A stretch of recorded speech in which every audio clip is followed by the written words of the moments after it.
Jackery essentially invented the portable power station as we know it today in 2012. And if you had asked me 5 years ago who makes the best portable power stations, I probably would have answered Jackery. However, as lithium iron phosphate batteries became more popular, Jackery kind of got left behind. But this year, Jackery has redesigned essentially every power station in their lineup. And in the last few months, Jackery power stations have started showing up on the shelves at Target stores across the country. So in today's video, we're gonna head to Target, find out which version of those Jackery portable power stations they have in stock, and buy the cheapest and probably smallest Jackery available at Target. Target's an hour and a half away, but to make this trip go a lot faster, give this video a thumbs up.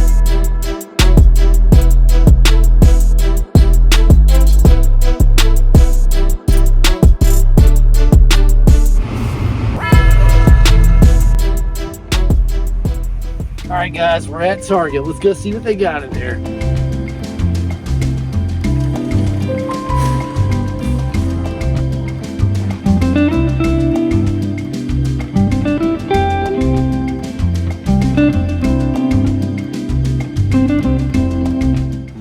All right, so we've got the Jackery 300, the Solar Saga Mini 40, which is compatible, I think, with this 100-watt Jackery Explorer. And it looks like the Solar Saga 40 solar panel is coming in at 130 bucks, which is a little pricey, I think, for that solar panel.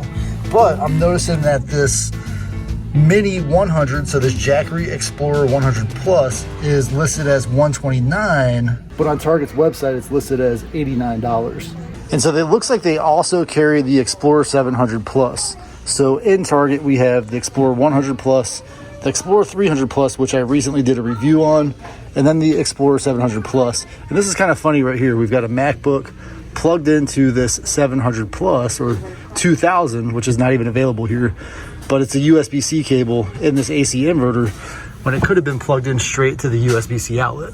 All right, guys, so I ended up just going with the Jackery Explorer 100, which that's the box. So inside the box, obviously, is gonna be a little smaller.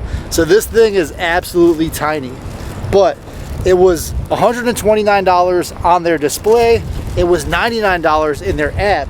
And plus my wife had another coupon, so out the door it ended up being $89, which is kind of a steal.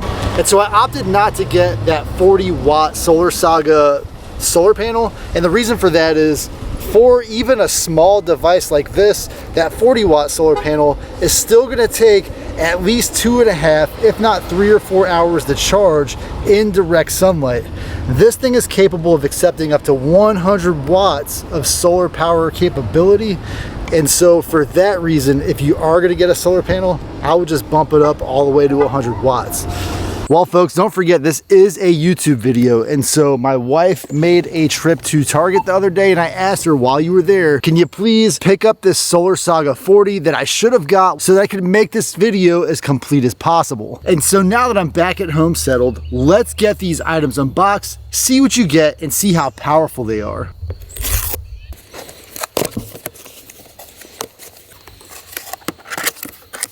And ladies and gentlemen, there it is. This is what we have been waiting for, the Jackery Explorer 100. And folks, one thing I can tell you for sure is this is a tiny portable power station. It is more the size of a large battery bank, and one advantage of this battery bank over some of the larger Jackeries or any other larger battery is that this is the maximum size portable power station or battery bank that you can fly with according to TSA standards. And of the other 100 watt hour batteries that I have tested, this one has another advantage that those don't. This one is a lithium iron phosphate battery. In the past, I've tested the Goal Zero Yeti 100, which has lithium ion batteries, as well as another Anchor 100. All three of those battery banks are TSA approved. However, the lithium iron phosphate batteries are rated to last much longer. And also inside of the box, you have a little trap door at the bottom that contains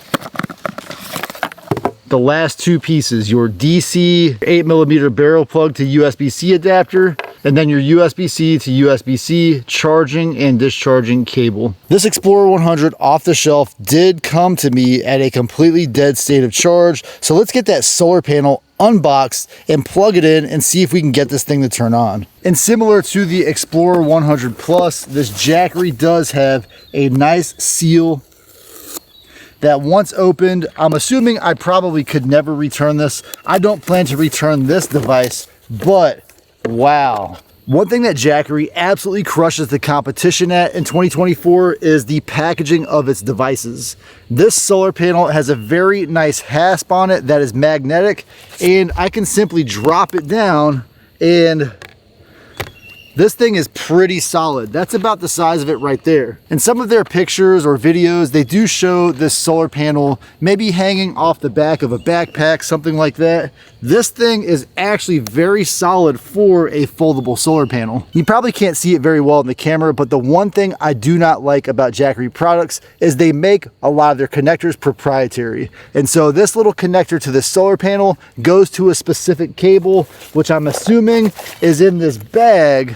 But if you lose this cable, then this solar panel is essentially no longer useful. And so many other solar panel brands will provide some standardized cables like that XT60 that you'll see on most other power station brands currently. This thing is not necessarily compatible with those directly without some kind of adapter. And so inside this little bag, first of all, this bag is not the high quality neoprene of the bags of past. Wow, inside this bag is a nice, that's an 8mm barrel plug connector that goes into that proprietary Jackery connector. And on the side, we do have a USB-C and a USB-A outlet. The USB-A, which is your traditional dinosaur outlet, is rated at 12 watts, where this USB-C is a somewhat small 15 watts. Also included in the box are 2 carabiners that you could use to hang this off your rucksack, as well as another one of those 8mm to USB-C barrel plug adapters. And this is why we're here today. We want to get this thing completely unwrapped. And we're looking at maybe about 7 feet of cable, maybe 6.5, 7 feet. And so that means that wherever you set up your solar panel will have to be relatively close to your Jackery Explorer 100 Plus. The Jackery Explorer 100 set up on my little table here, got my cable fully extended and running down. And I want to make sure to give this solar panel every opportunity to give me every one of those 40 watts, that I don't have any shadows. I don't know if you can see that shadow right there, but I don't want any shadows from any grass covering the solar panel. And so that's about as good as that's going to get. The next thing I have to do is attach the adapter for that 8mm barrel plug.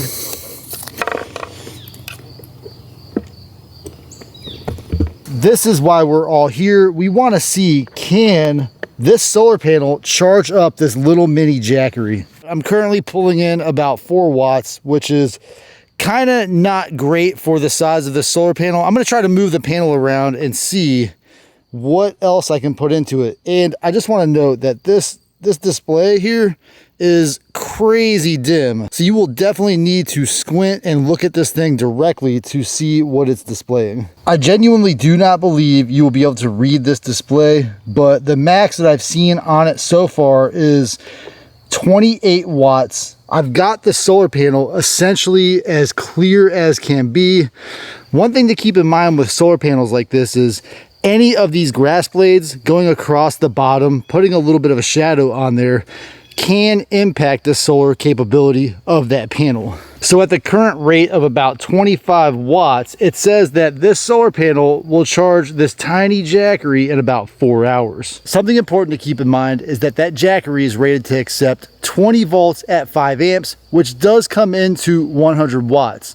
However, if you did end up going with a 100 watt solar panel, you are likely to see something that is closer to 18 volts at 7 amps, and therefore would be limited to that 7 or that 5 amp input, giving you just a little less wattage than you can expect in ideal sun conditions. Well guys, I think that's about the extent of what we're going to get outdoors. Let's take this thing into the studio, get it topped off, and test those USB-C outputs. So the first thing I want to test with this power station, and oh, by the way, it is way too nice outside to be in the studio working when I can use this beautiful day to get some work done. The first thing I'm going to test is the USB-C input. And so I have two USB-C cables, the provided USB-C cable, and then this other anchor cable that is rated, I think, even at 140 watts. I'm currently connected to this EcoFlow Delta 3 Plus that has two 140 watt USB-C outputs. And so I should be able to max out this Jackery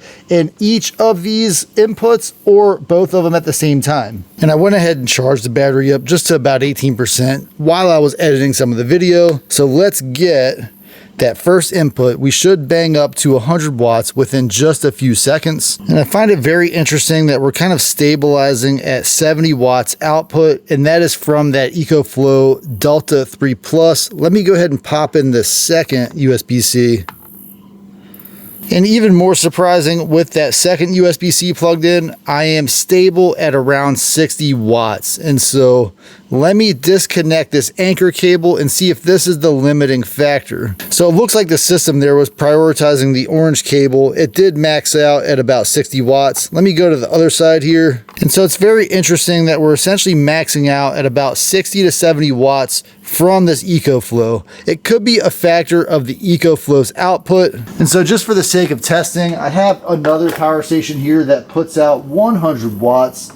And I want to see if I can max out that 100 watt input with either of those inputs. So very surprising. I'm maxing out at essentially 70 watts. That's a 100 watt output. The other power station had 140 watt output. So interesting that I can't seem to get 100 watts into this Jackery. And so what is occurring with this Jackery is that for car charging, so if I'm gonna plug this into a car's outlet, it does have a limit of 60 watts. For me to achieve that 100 watt input, I would need a solar panel that's putting out about 27 volts and then maximizing that amperage to hit that 100 watts. And so although I had hoped to maximize the input for this device, 60 to 70 watts is all you're gonna see unless you have a specific solar panel array that will max out that input. This single USB-A or dinosaur outlet is rated at 18 watts. Each of these USB-C outlets are rated at 100 watts a piece. However, if you combine both of them, you're going to get a maximum of 110 watts from these two ports. If you use all three ports together, you're going to get a maximum of 118 watts from all three of these ports. Before I do my final test, which is to see if this will charge my MacBook Pro at maximum output, which can take up to 140 watts, let me tell you what I think about who this is perfect for. First of all, this is in Target, so if you've already bought it, you have it, and maybe you're trying to learn a little bit about it. Maybe it was an impulse purchase. This is something that will recharge your phone, maybe some iPhones, iPads, little tablets, small computers a few times. But this is definitely not your off-grid solution if you're trying to cook anything, boil water, run your Wi-Fi router for several hours. This is truly a backup power supply for simply those smaller devices. Now, for $89, which is what I paid for it, I feel like it is a decent value. First of all, Jackery is very known for excellent customer support. So if you have any problems with this in the near future, they're going to take care of that as far as the warranty goes. Other than that, you are kind of paying a little bit for that peace of mind for that quality product, which you are definitely getting from this small battery. Now, as far as the solar panel goes, we ended up paying about $100 for it as well. And for $100, a 40 watt rated solar panel that is foldable, this thing fit perfectly inside of my backpack. It is a little on the expensive side. In addition to that, Jackery does have those proprietary cables that you will need to keep track of to make sure that you can use this solar panel whenever you need it. And so for me personally, I would forego this 40 watt panel and just try to get a 100 watt panel, unless of course you're trying to do something light where you have this in your backpack. But in all honesty, if you're going out for a day trip and you have room for this 3 to 5 pound solar panel, you probably would be able to take a slightly larger power station if you truly needed that much power, carry that with you, and then this solar panel would essentially be not needed, unless of course you're planning to hike for several days and you don't have a weight consideration. A lot of folks that are hiking for more than a day or two, they are worried about what they put in their bag, because whatever they have, they do have to carry, and this 3 to 5 pounds may not be the best use of your weight. One more test I can run while I'm still waiting for the Jackery to top off, it's currently at 31%, is will it allow pass-through charging? And what that means is I'm currently taking in about 55 watts from that EcoFlow, and will it allow me to output while it is charging? And so let's see what happens here. Input has actually maxed out finally at 100 watts, and I've got an output of about 65 watts into my MacBook. And so that's certainly a good amount of power. I'm putting in 99 watts from the EcoFlow. It is bumping up to 100, and I'm also putting out 80 plus watts into the MacBook Pro. And so the perfect thing about the current setup here is that I will, in the long run, end up adding more power that I'm losing, and therefore this device will still end up recharging while it's also charging the MacBook at the same time. And you can see here that EcoFlow is putting out 100 watts into the Jackery. Well, folks, leave your thoughts in the comments. Is this thing worth the 90 bucks that I paid for it? Is it worth the $130 list price that Jackery has? I'm not so sure. Let me know in the comments, and watch this video right here, and I'll see you over there.